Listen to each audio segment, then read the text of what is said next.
Well, good evening, brothers and sisters, and young people and friends. I know I certainly benefited by the Stoughton Boston Bible class many times during COVID, so really glad to be able to jump on and give back a little bit here this evening. Just a show of hands behind the screen. Hands up if you ever heard of the word dopamine, and keep your hands up if you feel you know what dopamine is to a greater or a lesser extent.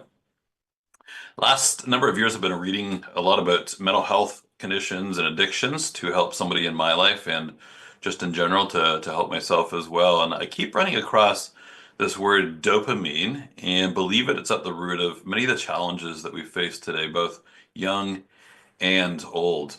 And just as a teaser, here's a quote from a researcher.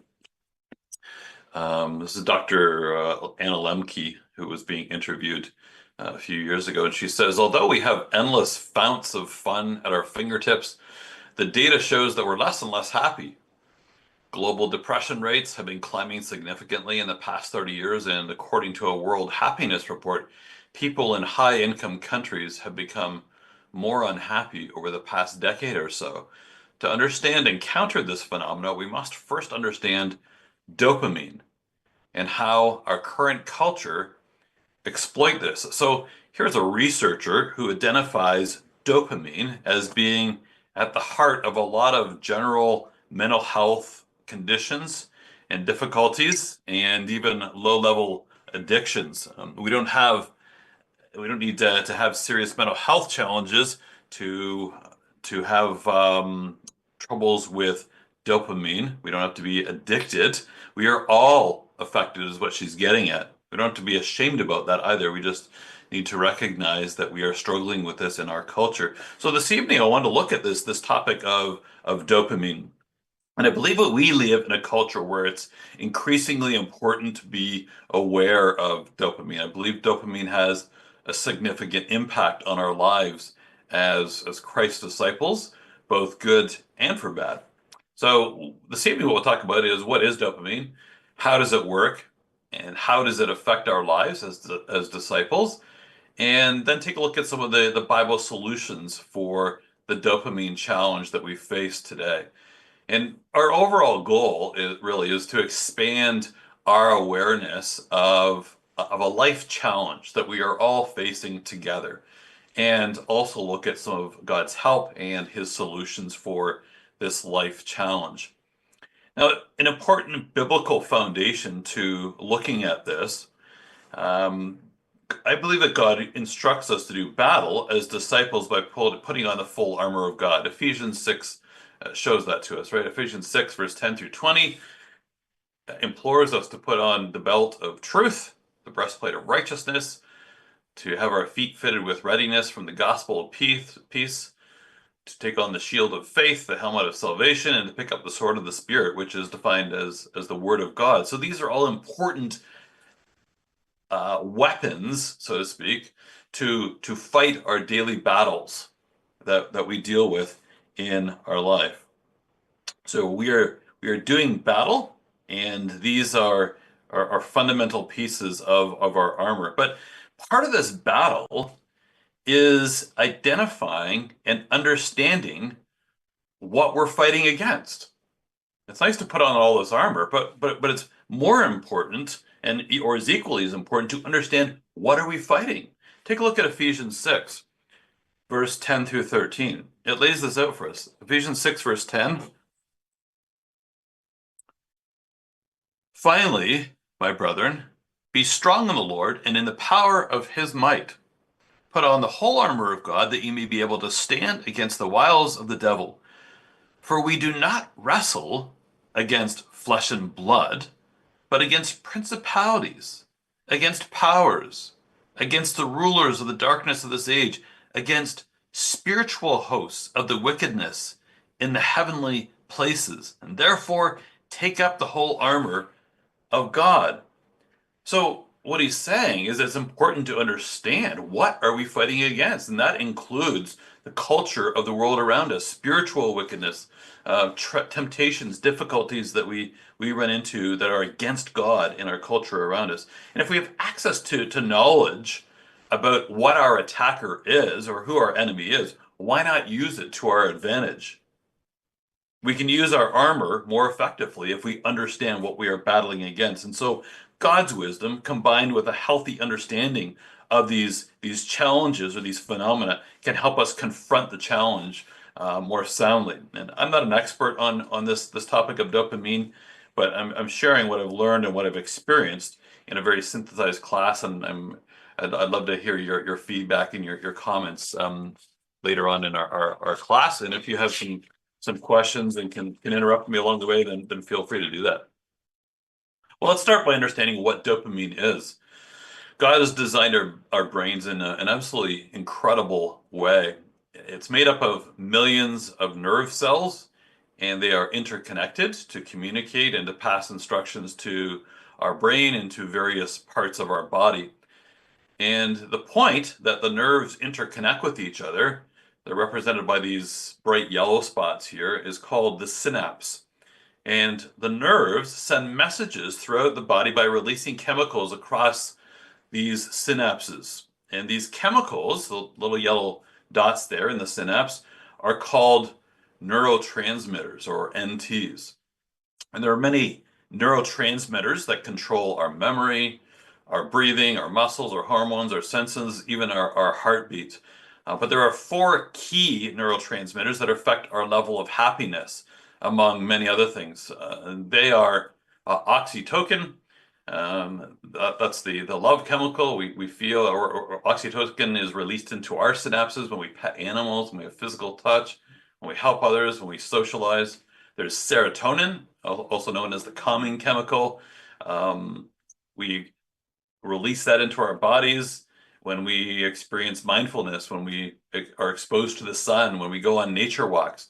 There's endorphins, which also give us feelings of happiness and pleasure, also known as the painkiller chemical.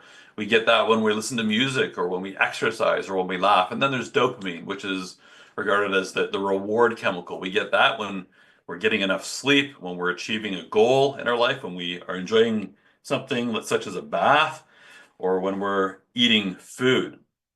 These are very general definitions of these. But with these four happy chemicals, we feel happy. And without them, we feel unhappy or anxious or very stressed. And sometimes these chemicals are imbalanced in our bodies. We get too much or we may get too little. For example, we may have too much dopamine, and that's been linked to schizophrenia. It makes our brains experience non-reality. We can also have too little dopamine, and this has been linked to serious depression. It's been linked to seasonal affective disorder or SAD. I grapple with SAD every winter. It's terrible this time of year. The lack of sunlight reduces the amount of dopamine that is promoted in your body, and you feel very depressed, and you're fighting that. If you go out into the sun or you take a trip down to Florida or the Caribbean, immediately you feel happy or back to normal. Parkinson's, a lack of dopamine is linked strongly to Parkinson's. The lack of dopamine reduces our fine motor control. So we may need medication to help us with these situations in our life. I want to focus on dopamine. So dopamine is produced largely in the middle of our brains. It's released into the frontal lobe and the striatum, and it plays a role in controlling our movements, our memory, sleep, concentration, our ability to have attention, our ability to be motivated, and especially our emotions and moods, particularly pleasure or happiness. And this chemical is released into the synapse when we anticipate pleasure. In other words, we think about something that's going to bring us pleasure, or that we smell or that we see that's going to give us pleasure. So it's the anticipation. For example, cookies baking in the oven. Just the smell of those releases dopamine into our body as we anticipate being able to enjoy those cookies or eat them. But the experience also releases dopamine into our body. So the experience of pleasure, the reward, gives us dopamine as well. It makes us feel happy and pleasured. This is called a pleasure or reward pathway, and it makes us feel good or gives us a bit of a rush. It motivates us to take action, to complete goals, to do things that give us pleasure and happiness in our life, and it reinforces the behavior. So we don't just do it once. Because we enjoy it and it gives us pleasure, we want to do it again and again and again. So, for example, this is how the reward pathway, the dopamine reward pathway, works. In the case of substances like chocolate, I think we can all relate to this one. I definitely can. The anticipation or thinking of chocolate gives us a little bit of a dopamine rush. It makes us feel happy and it gives us the motivation to move forward and to eat that chocolate or find chocolate or pursue chocolate. Once we've eaten the chocolate and we've been rewarded by it, it also gives us another boost in dopamine and makes us feel even happier. And this actually reinforces that behavior. And then we repeat it. We may go back to eating another piece of chocolate, or we may later on think about eating chocolate again and remember, oh yeah, that was good. I'm going to do that again. But notice as well, we got a little brain down here on the bottom, flat on his face. There is a period of unmotivation or pain or discomfort after we feel this pleasure. In other words, we may feel we've had enough. We go through a bit of a come down. So if we've had a piece of chocolate or several pieces of chocolate, we may say to ourselves, all right, I'm satiated. I've had enough. I don't want any more. And we may also feel pain in the sense of craving as well. We may crave it later on again and go back to it. So it's a bit of a cycle that it creates, but we go up, but we also come down. That's the natural body cycle. Now I'll show you um, how this works as well with behaviors, not just substances, but behaviors like running or completing a project for work or for the ecclesia or in our house. The anticipation of winning the race or completing the project gives us a dopamine rush. We feel happy and motivated. Winning the race or finishing the race or the project gives us the reward and a dopamine rush again, and that behavior is reinforced. But again, we may repeat that, but we'll also go through a bit of a crash as well, where we're done. We've had enough of it.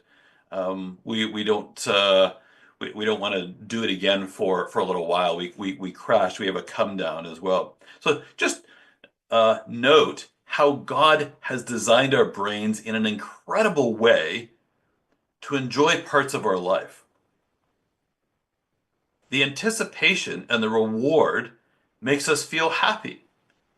And God has built that into our lives. He's given us pleasure and enjoyment and excitement and reward in our lives, which motivates us to do and to enjoy things again. Imagine if God hadn't built this into our lives, into our brains, if we could not feel pleasure or reward or happiness or reinforcement, we'd just be sitting around dumbfaced, doing nothing. So God has built this into our brains, and it's a critical pathway and process.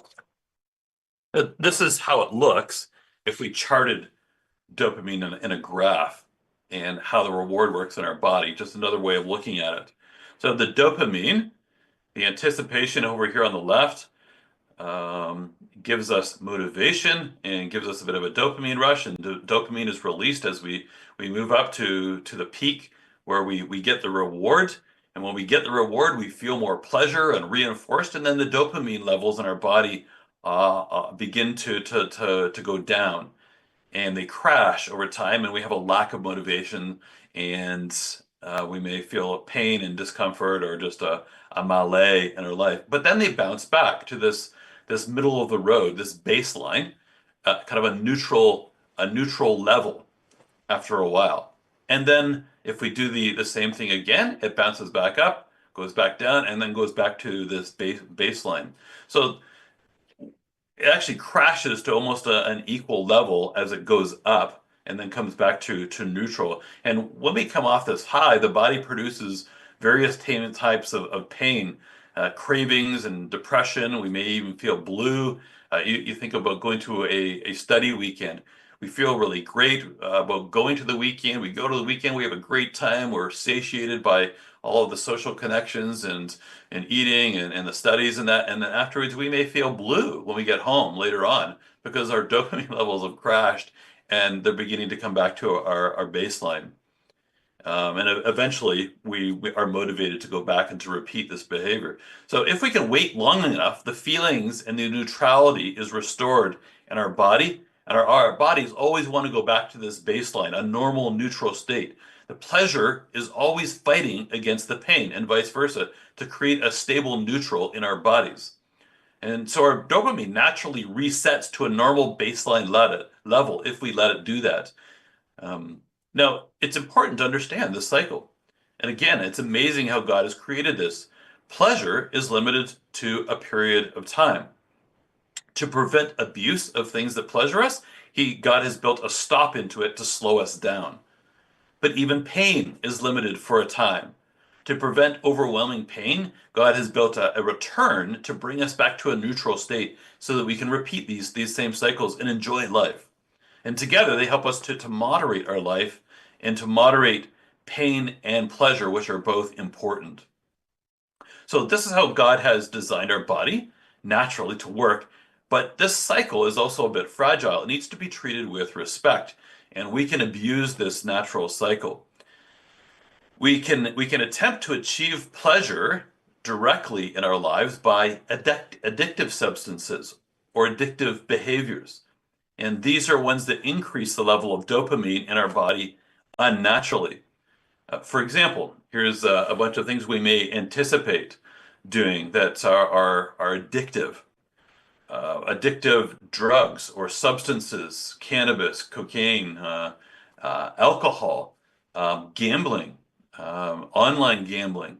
That was a big one for the Super Bowl the last few days. Billions that were bet on the Super Bowl.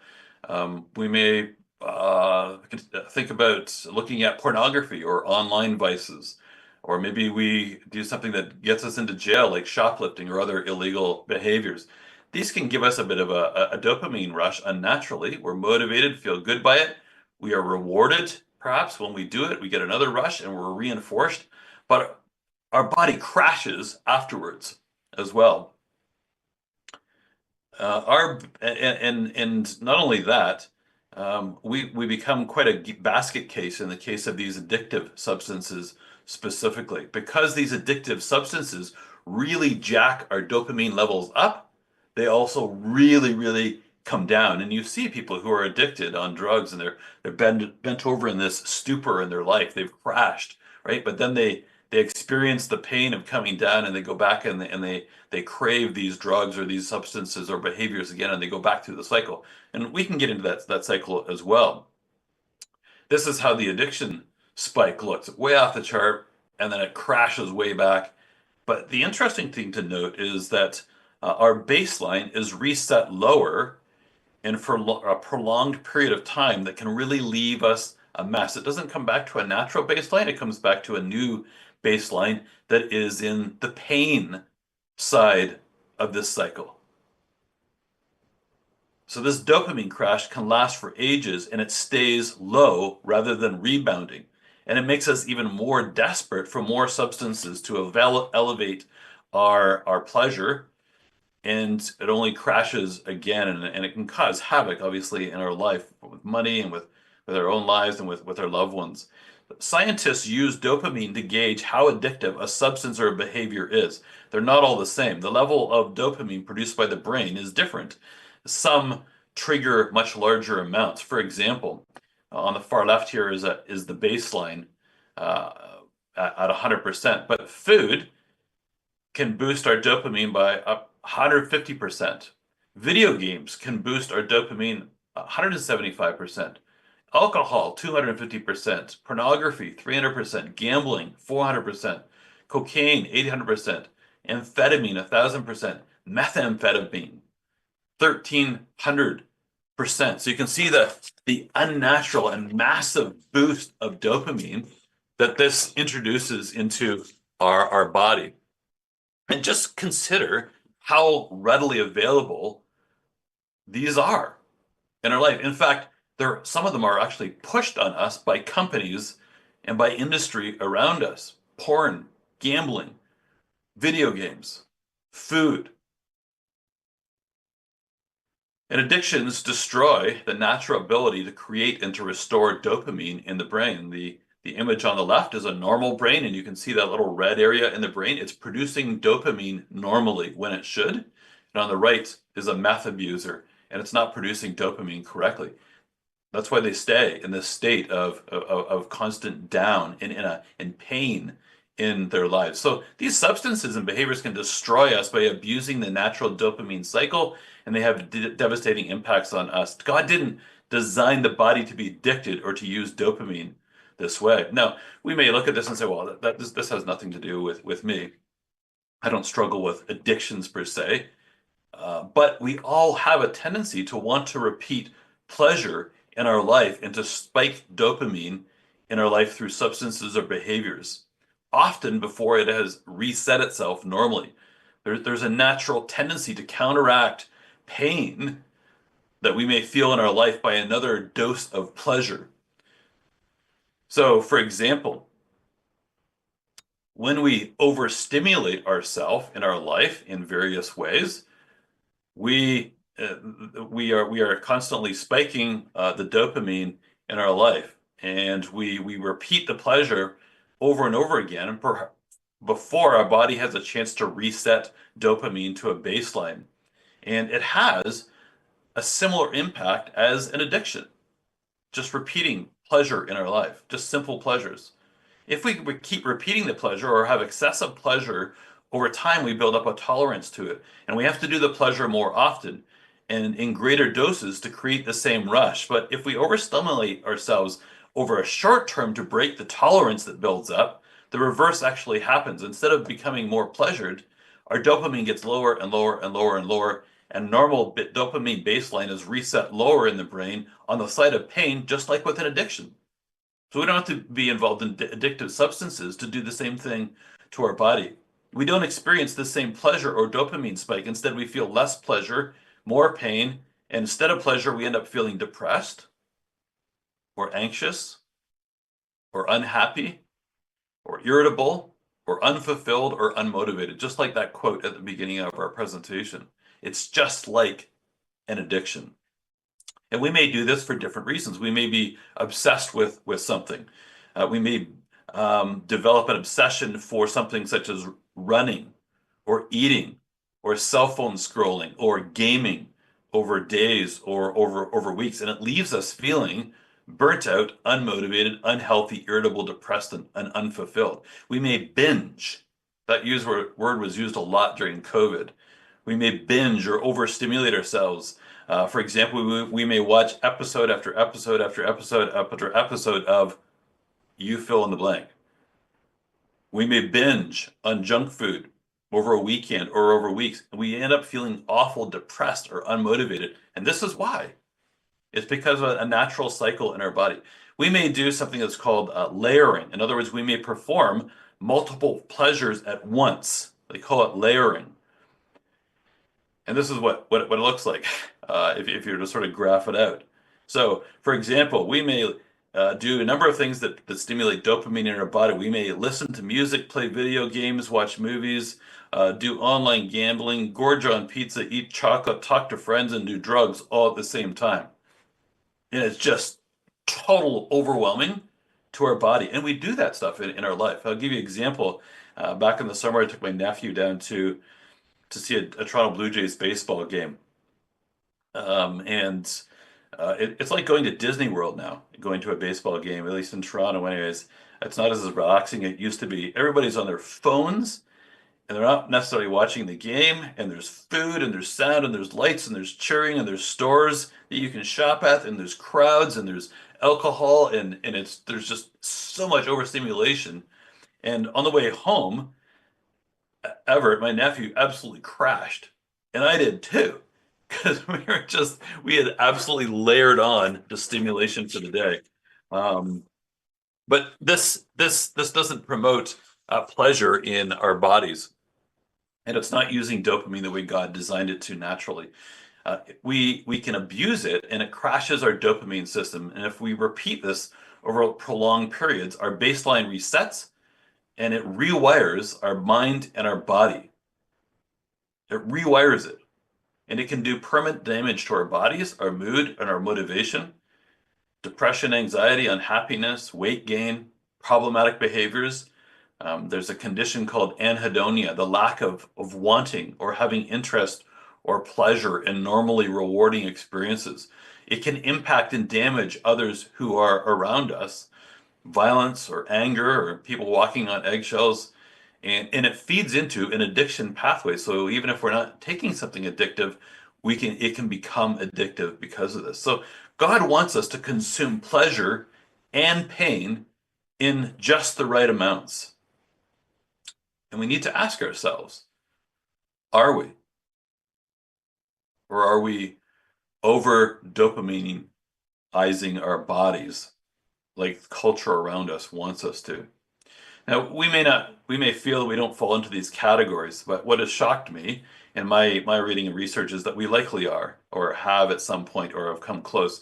Here's a few quotes just to sort of help put this all into context for ourselves, and just think about yourself as well. Reflect on yourself. Dopamine fire hose. We're living with this fire hose of dopamine. We're constantly and now bombarding our reward pathway with very high levels of dopamine throughout the day, starting with checking our smartphones the moment we wake up, to our highly caffeinated beverage, to our highly sugared, salted, and fattened Danish that we eat for breakfast, all the way to the end of the day when we're binging on Netflix. With repeated exposure to these highly rewarding drugs and behaviors, our dopamine cycle starts to accumulate on the pain side of the balance. This results in a general despair, an inability to take action or be motivated, and the loss of even wanting to bother.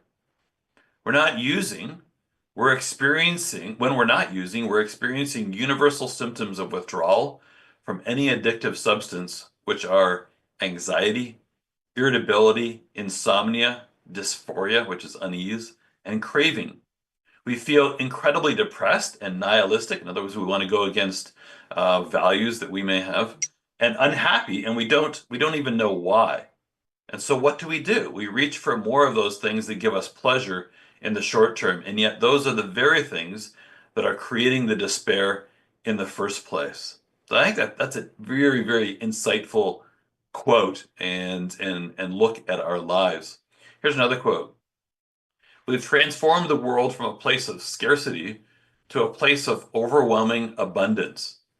Drugs, food, news online, gambling online, shopping, gaming, texting, sexting, Facebooking, Instagramming, YouTubing, tweeting. The increased numbers, variety, and potency of highly rewarding stimuli today is absolutely staggering. The smartphone is the modern day hypodermic needle delivering digital dopamine 24/7 for a wired generation. If you haven't met your drug of choice yet, it's coming soon to a website near you. It's so true. You look at all these things electronically from Mr. Beast, which is like Mr. Beast is kind of the epitome of this, right? Fast, action, loud, sound, activity, in your face, all the way to skip, anticipating something at the door, nice and quick. There's another interesting quote. Our brains are not evolved for this world of plenty. We are cacti in the rainforest, and like cacti adapted to an arid climate, we are drowning in dopamine. The net effect is that we now need more reward to feel pleasure and less injury to feel pain. How do we survive and thrive in this new ecosystem? How do we raise our children or our grandchildren? Great question. We are now all addicts to a degree. The smartphone is the modern day hypodermic needle. We turn to it for quick hits, seeking attention, validation, and distraction with each swipe, like, and tweet. Since the turn of the millennium, behavioral, as opposed to substance addictions, have soared. Behavioral addictions, not just substance addictions. Every spare second is an opportunity to be stimulated, whether by entering the TikTok vortex, scrolling Instagram, swiping through Tinder, or binging on pornography, online gambling, and e-shopping. For example, just getting hits by buying stuff on Amazon and having it show up at your door the next morning. We're seeing a huge explosion in the numbers of people struggling with minor addictions. And just a side note from some other reading I was doing, artificial intelligence, which is big now, is now learning who we are, what we like, how to provide us with something new at the right time to keep us coming back, in other words, addicted, and what will give us a dopamine hit. All these electronic algorithms can figure that all out and start channeling at us on our phones or our computers exactly what we want. And it increases the chance of addiction. So they know this. Industry knows that they can tap into this. Now, obviously we live in an age of overstimulation and overindulgence, too much pleasure that is causing us pain. We live in an age that also attempts to shelter us from any pain, and this helps us to reset dopamine to our baseline. So on both ends of the spectrum, we're being attacked, so to speak. We're always trying to be jacked up in pleasure. And dopamine overindulgence can easily impact all of us. It's nice to talk about this, but I think it's also helpful to self-reflect. Hopefully you had a chance to look at the handout there that I sent Jason yesterday. But these are just some examples of things that we can get dopamine hits from. And some of them they're just basic things in our life, but we can fall into the trap of overstimulating ourselves with them. So I think the question is, and if you haven't had a chance to look at this, you may want to look at this in your own time afterwards, but can you see yourself in any of these? Can you see yourself in any of these up here at some point in your life? And not only that, can you identify any of them as sources of pain or depression or anxiety or unmotivation in your life? So can you see yourself in any of them? And can you identify any of them as sources of discomfort in your life? We live in a world of instant gratification rather than delayed gratification, which is what God implores us to focus on. I'll just give you an example of how things have changed as well. And this may be helpful to an older generation who is not as familiar with some of these new technologies and evolutions of technology that have come out. The rise of a dopamine culture. So it shows on the left what we used to do in a slow traditional culture, what we did in a modern fast culture, and what we are now doing in a dopamine culture. So, for example, athletics. We used to play a sport, then we used to watch a sport, and now we gamble on a sport. In journalism, we used to read newspapers, then it was multimedia on the web, and now it's clickbait, which is these small little ads and enticing articles that get your attention and have very little in them, and they're short reads. Video, used to watch film and TV, then it became videos on the net, and now it's actually just reels of short videos, little shorts that you can watch, say on YouTube, that just tantalize us for a few moments. Music used to be albums, then it became tracks, now it's TikTok. Images we used to go look at art on a gallery wall, then it became looking at it on the phone. Now we just scroll through them endlessly on the phone. Communication used to be handwritten letters, then it became voice, email, and memos, and now it's just short little texts. Relationships used to be courtship and marriage, then it became sexual freedom, and then it's just swiping on an app. In other words, Tinder and these other dating apps or other vices related to this pornography. So things have changed, and this is what these researchers are noticing and how this impacts us. For example, just think about your cell phone. I forgot to turn off my cell phone tonight, and it's dinging in the background. And we get these dinging all day long, and it gives us a jolt of dopamine every time the ding goes off. And even a like, or when we're scrolling, it gives us dopamine, and we can get caught into a culture of that in our lives. So we need to be honest with ourselves. How How are we getting our dopamine hit? How are you getting your dopamine hit? How am I getting my dopamine hit? What are we making available in our house to ourselves, to our loved ones, to our kids that are giving dopamine hits? Video games? How is it impacting us, our family, our kids? Do we know someone who is battling with some of these behaviors? And what are we doing to battle it or to help others? I think by understanding that this is going on, it helps us to understand that if we don't set limits, we can hurt our relationship with God. It robs us of spiritual growth and spiritual pleasure that is far more important than this world's pleasures. Really interesting article I read called "Your Dopamine Hits Are Killing Your Relationship with God." Just notice this and see if this relates to you. It does to me, I know that. When God's way seems dull and gray, there's a hidden cause. Have you ever gone to read the Bible or pray only to find that it feels, well, just dull or maybe too heavy, bland, not what you need right now, and your mind just drifts and wanders? God feels distant. Your prayers are half-hearted and not seeming to make a difference. Your passion is gone.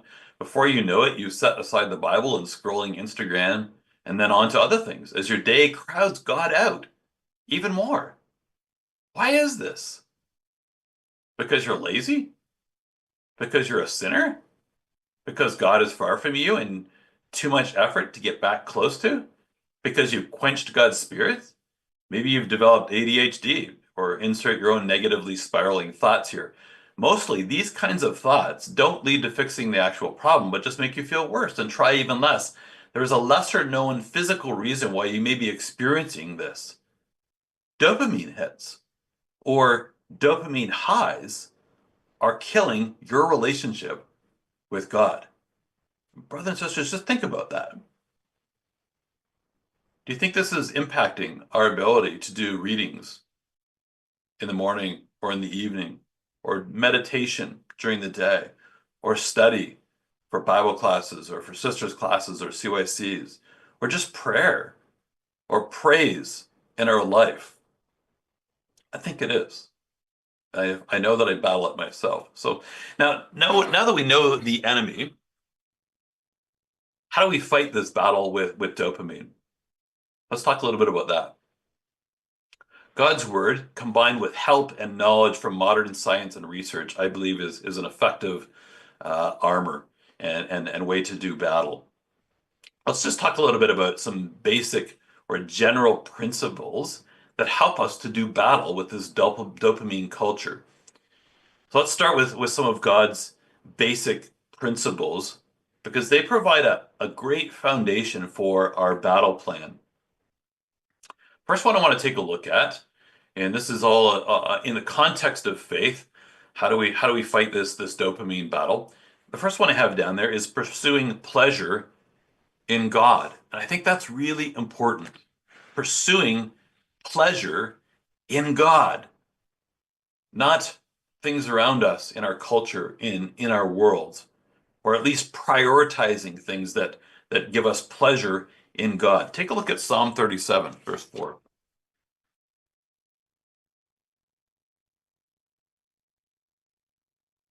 Psalm 37, verse 4.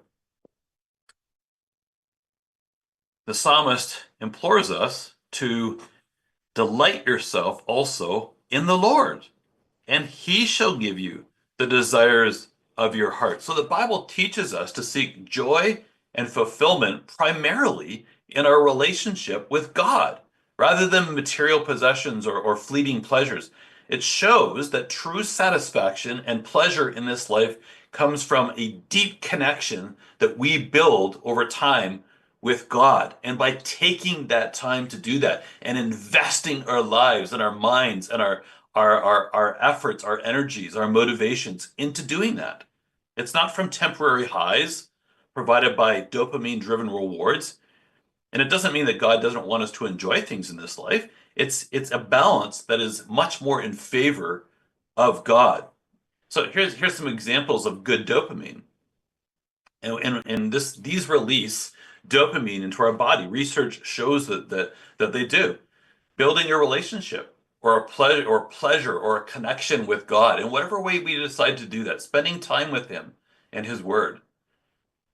By prayer, by praise and music, those all release dopamine, good dopamine, God connecting, relationship building dopamine into our body. Meditation, reading and quiet study without a screen, helping or doing things for others releases good dopamine as well. This is an interesting one. 1 Corinthians 16 is the verse I've got there, and it talks about the household of Stephanus who addicted themselves to the ministry of the saints. That's the only time that word, a Greek word, is used for addiction in the New Testament. So addicting ourselves to ministering to others is a good dopamine hit. That's what God wants us to do. Healthy social situations, not just sitting at home behind a screen, but being in touch with people, connecting with people, not screens. I was reading another article that was talking about how a lot of people have purchased pets, especially with over COVID, and there's this trend towards people spending more time with their pets and building their relationship with pets than with people.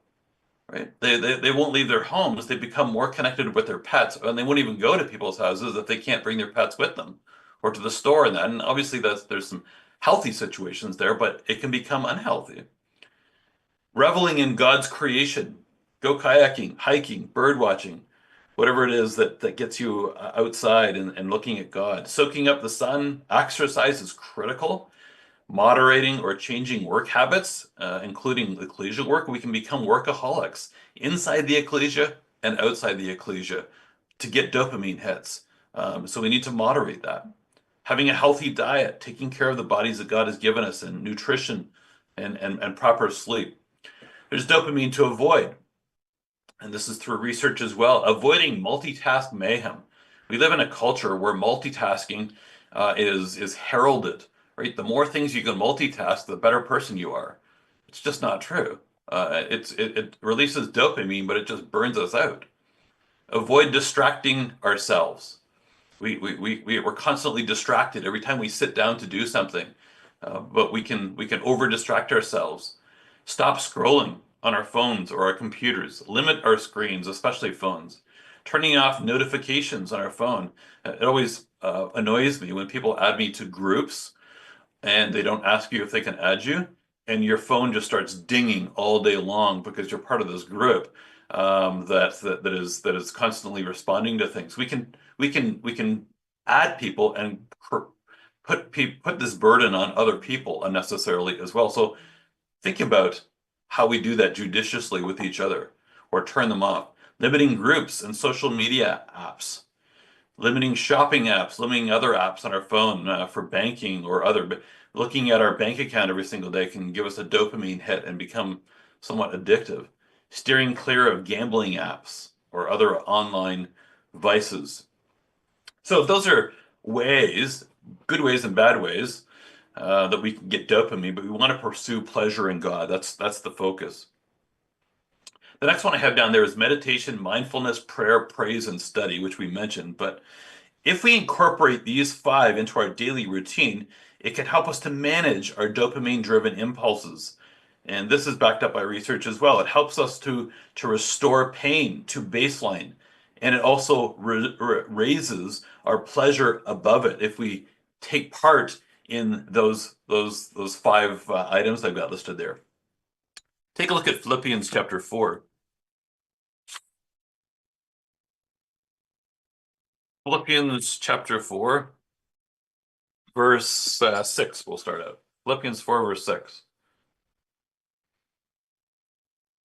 Paul reminds us, be anxious for nothing, but in everything, by prayer and supplication, with thanksgiving, let your requests be made known to God. And the peace of God, which surpasses all understanding, will guard your hearts and your minds through Christ Jesus.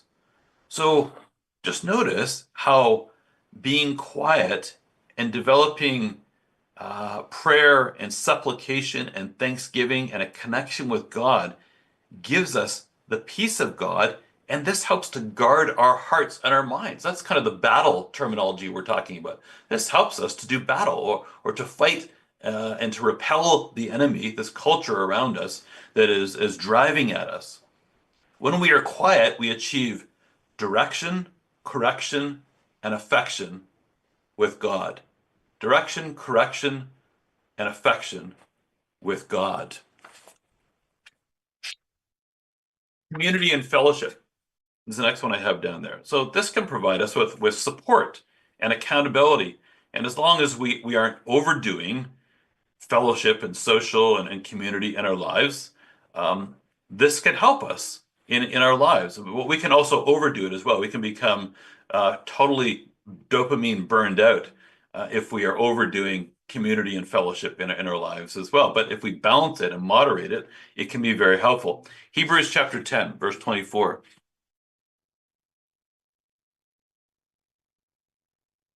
Hebrews chapter 10, verse 24 and 25. Let us consider one another in order to stir up love and good works, not forsaking the assembly of ourselves together, as is the manner of some, but exhorting one another. And so much the more as you see the day approaching. This is talking about good dopamine hits. Consider how we may spur one another on by meeting and encouraging each other. And not necessarily just with our ecclesia. We can get that by people outside the ecclesia as well, but providing mutual support and understanding and compassion to each other is really important. We want to create a culture of openness in this culture of dopamine, not a culture of shame and blame because we're struggling with these things, but a culture of self-compassion and helping. Doesn't mean that we tolerate or have apathy to godlessness, but if we take an approach of helping one another and supporting one another, it helps to thwart the godlessness, I believe, in our that can creep into our life. The next one I have is service and purpose there as well. Aligning our actions and our time and our thought with God's will and serving others can provide a greater sense of pleasure, fulfillment, and purpose. Take a look at Ephesians chapter 2, verse 10.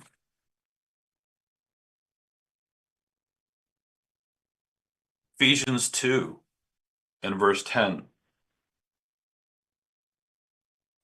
For we are, Ephesians 2, verse 10, we are his workmanship, created in Christ Jesus for good works, which God prepared beforehand that we should walk in them. So we've been created in Christ Jesus to do good works, and God has prepared those ahead of time for us to walk in them. West, in his word study, says that phrase walk in them is the Greek word in the Greek means to regulate one's life or to conduct oneself or to order our behavior in good works. So if we walk in them, it helps to regulate our life to be in tune with God. And these good works that Paul is talking about includes having an addiction to the ministry of the saints, like we saw in Corinthians 16, 1 Corinthians 16. And so we need to ensure that our preaching, our teaching, our support, our service and purpose in our ecclesia and our lives is not catering to dopamine bursts like the culture around us. We need to make sure that our preaching and our teaching is focused on good dopamine intake, and we need to fill our life with that service and purpose to promote dopamine in our body in a good way. Contentment is another general principle that the Bible teaches us. Take a look at Hebrews 13.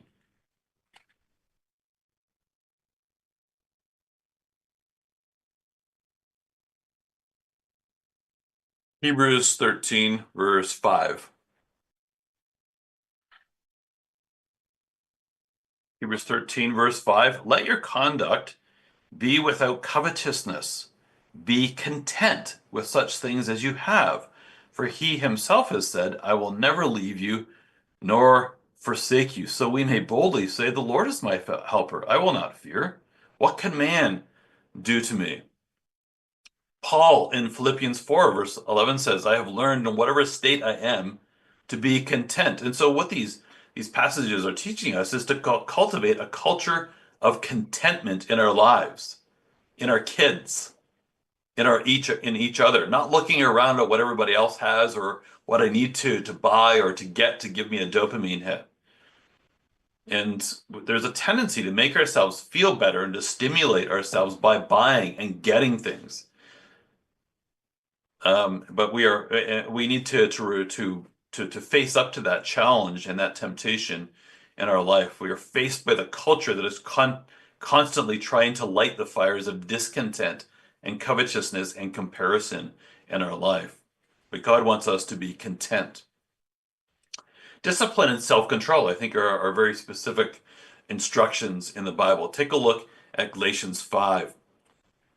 Galatians 5, verse 22. So discipline and self-control help us to do battle with dopamine culture as well.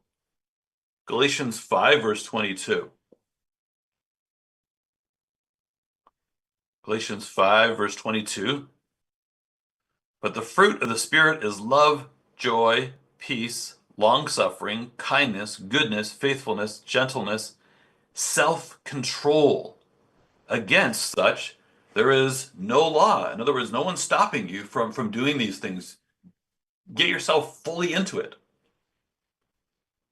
Self-control and self-discipline is stressed by God many times in the Bible. Thayer says that this word self-control here is the virtue of one who masters his desires and passions, especially one's sensual appetites. A virtue of one who masters his desires and passions. In 1 Corinthians 7, verse 9, it's used when it talks about the control of sexual desires. In 1 Corinthians 9, verse 25, it's used to describe the control that an athlete has over one's body when it's training or when it's in a competition. And Paul makes the understatement for emphasis. Against such there is no law. These fruits, including self-control, fully meet the demands of God's law. And so by understanding the role of dopamine, we can better resist temptations and focus on long-term spiritual rewards in our life and self-control and discipline. Take a look at Proverbs 25 as well. This really feeds into what's being talked about here by Paul. Proverbs 25, great little pithy verse here. And this is coming from a man who struggled with dopamine hits in his life, Solomon. He had all kinds of things, including lots of wives. Proverbs 25, verse 28, and Ecclesiastes talks about his battle, I think, against dopamine in his life, the vanities of life. Proverbs 25, verse 28, he says, whoever has no rule over his own spirit is like a city broken down without walls. In other words, if we don't have self-control or self-discipline, we leave ourselves vulnerable to the enemy. We leave ourselves vulnerable to covetousness and to a lack of self-control and just total breaking down in our life. Without this self-discipline, we're subject to the attack of our enemy. We have no defense. Just notice the context of the previous verse as well. Verse 27, it is not good to eat much honey. So to seek one's own glory is not glory. And so this verse is talking in the same context. It's talking about overindulgence in substances or in behaviors. If we're taking substances or we overindulge in pleasant substances and behaviors that stimulate our self-image, if we live our lives with a fire hose of dopamine in our life, this is what ends up happening to us. Our walls are broken down. The trebuchets are throwing rocks and they just crumble us. We are setting ourselves up to be the city broken down without walls in verse 28 if we don't develop self-control with substances and behaviors in our life. So something to practice every single day, like these other things that we've talked about. We want to practice these principles and these commands. Moderation is another really good one. This is in Proverbs 25, verse 16 as well, and it's another honey helper. Proverbs 25, verse 16. Have you found honey? Eat only as much as you need, lest you be filled with it and vomit. Now, there's a principle in there, isn't it? Overindulging in dopamine or whatever, or honey or whatever it may be, can make us sick in many ways. And this includes good dopamine in the PowerPoint that we were looking at as well. Everything needs to be done in moderation. And this is a huge challenge in our society and our culture to moderate ourselves and to reflect on ourselves every day. Am I moderating my life? Am I overindulging? Am I going too far with this? Am I allowing my body to and my brain to reset? Sustainable motivation is another one. And what I mean by this is thinking and acting long term versus short term. So we need to have a motivation in our life that is sustainable over the long term, not just a short term burst. Take a look at Hebrews 12. Hebrews 12 talks about sustainable motivation, thinking long term, not just short term. Hebrews chapter 12, verse 1 and 2. Hebrews 12, 1 and 2. Therefore, we also, since we are surrounded by so great a cloud of witnesses, let us lay aside every weight, such as bad dopamine inputs, and the sin which so easily ensnares us, and let us run with endurance long term. You can't do that in a short burst. We have to do that over the long period. Let us run with endurance the race that is set before us, looking unto Jesus, the author and finisher of our faith, who for the joy that was set before him endured the cross, despising the shame, and has sat down at the right hand of the throne of God. And so it's tempting to rely on and to fill our life with short-lived, short-term bursts of dopamine for motivation. But what God wants us to do is to build perseverance into our life, moderation over the long term, to be motivated over the long term by good dopamine inputs, not just living short term by short dopamine bursts in our life or overindulgence. We're not living for today, we're living for the future. And another one there is embracing pain. We talked a lot about the pleasure side of dopamine, but the pain part is really important to consider as well. One of the notable pieces of research is that we have become less pain tolerant in our culture, in our society today. We are trying more and more to avoid pain in our life. Yet the body naturally needs pain and discomfort and a lack of motivation temporarily in order to enjoy pleasure. They have to work back and forth with each other. We are working against the natural cycle that God has built if we are running away from pain in our life, whatever that pain is.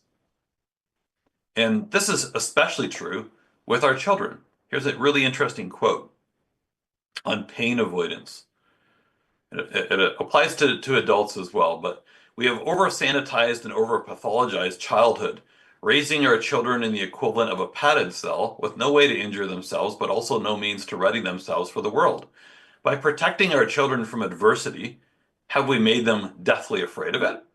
By bolstering their self-esteem with false praise and lack of real-world consequences, have we made them less tolerant, more entitled, and ignorant of their own character defects?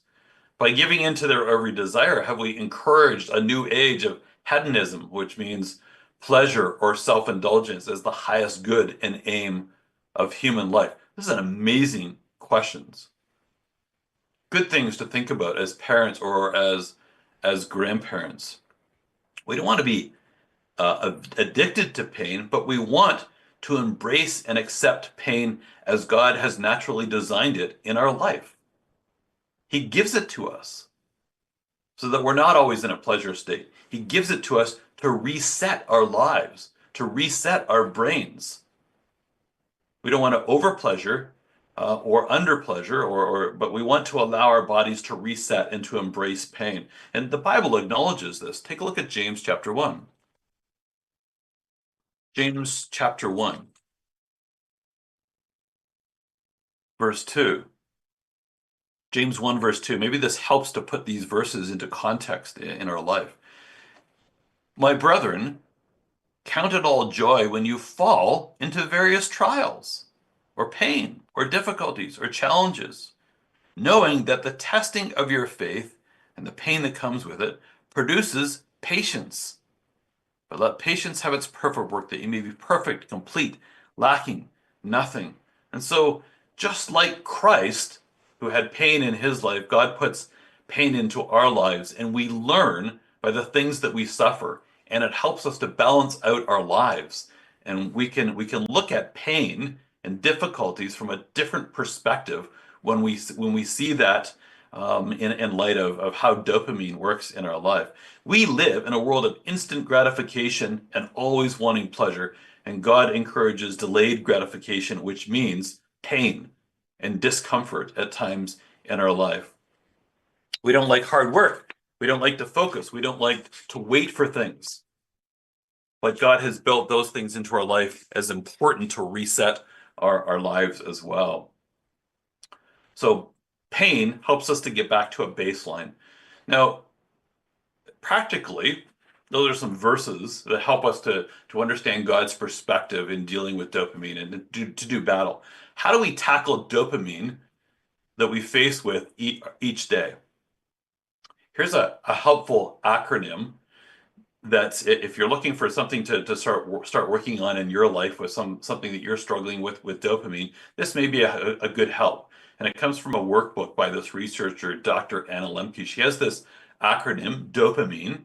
And if we use these steps, we can help to tackle and identify dopamine in our life and to evaluate whether or not we need to get rid of it. So I'll just go through it quickly with you. And if you want more information, you may want to order her book, or I can send you some more information. So this is what she says.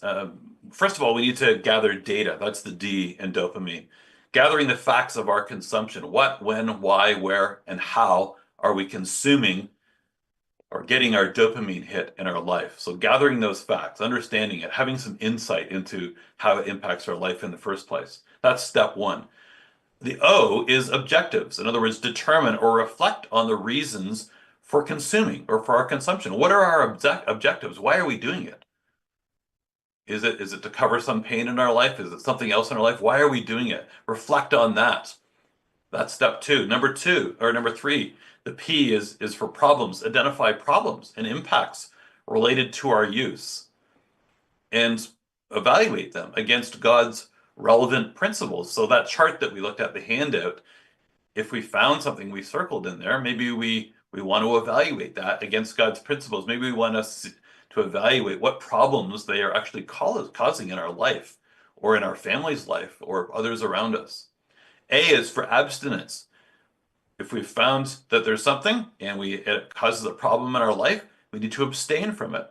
In other words, go on a fast so that we return our dopamine to a baseline level. And the time that that's required depends on what we're using and how long we've been using it for. So abstinence may be the next step. Mindfulness, observing and being aware of how we feel and what our brain is doing during the abstinence.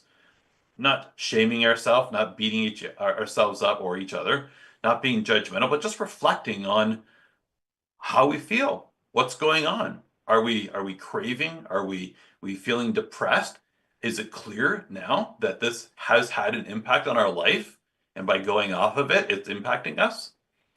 Having insight, reflecting on ourself and behaviors during abstinence. That's I. And God's principles. So we need to reflect on our behaviors while we are abstaining. Are we angry? Are we violent? Are we going into a depressed mode? That helps us to understand the impact it's having on us. And then evaluating what our next steps are. That's N. Once baseline has been achieved, we've waited for a while, we've abstained for a while, days, weeks, or months. We need to decide whether or not to abstain or to moderate. Maybe we can go back to having a few pieces of chocolate a week. as opposed to not having any chocolate at all. Or maybe we've realized that chocolate isn't having any impact on our life and we can have chocolate the way we were before. So coming up with some next steps and then experimenting, armed with that knowledge and that process and those experiences and a new baseline, we can maintain it through trial and error. And maybe we need to go back through these steps so we find that it's become addictive or that it is a problem for us. So maybe that's just helpful for yourself as some starter steps to do battle with dopamine in your life with something maybe you circled on that chart or otherwise, or helping somebody else as well. Um, I think it's important as well to go back to these verses in Ephesians 6, the full armor of God. Combined with these steps, it's really important that we are using prayer in all of this. And Paul states that in these verses. He says to pray in the Spirit on all occasions with all kinds of prayers and requests. And then later he says, be alert and always keep praying for all the Lord's people. So personal prayer for God's help and wisdom and working with these battles we have in our life is critical. That's part of the battle. That's part of the armor. That's part of the weapons that we need to take on. And it's not just for ourselves, it's for others as well. Praying for all the Lord's people.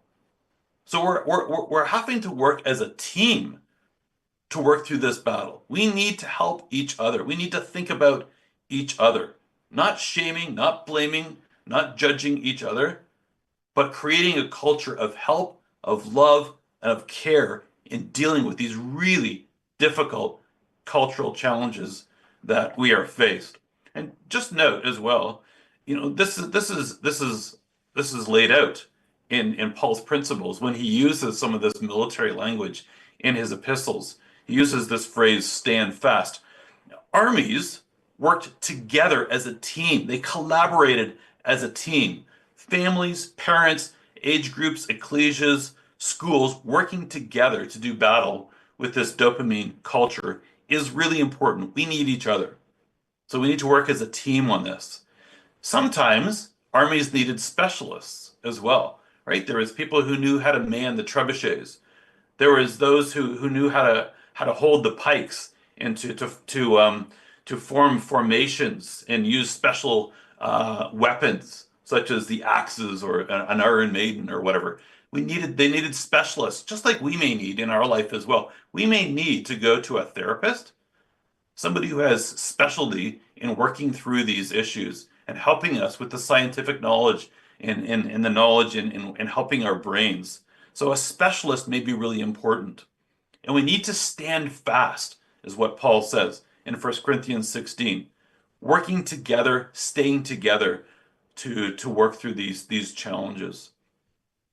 So, brothers and sisters, hopefully this provides some overview and understanding and awareness of what dopamine is, how it works in our life, and how it impacts our lives as disciples. I'm struggling with this in my life, and I struggle to understand and to identify and mitigate it in my life. And I'm sure that some of you do as well, if not all of us. We live in a world of overindulgence, overstimulation, and overpleasure. And we need to create an action plan in our lives to deal with this. What action plan are you going to create after the class tonight? What action plan do you have to do battle with this? And one of the big parts of the solution is to not overpleasure ourselves. God didn't design our bodies to operate this way. Overpleasuring distances us from God, his principles, and each other's. It leads to long-term pleasure, unhappiness, health problems, and mental health problems as well. The solution is to do battle with a dopamine culture, to use God's word as the armor, and to use science, education, and experience to understand the enemy. By understanding dopamine's role in our lives as disciples, we can better navigate the challenges of modern living while staying true to our faith. So let's seek our ultimate reward in the love and the grace of God and find joy and pleasure and purpose in his eternal promises.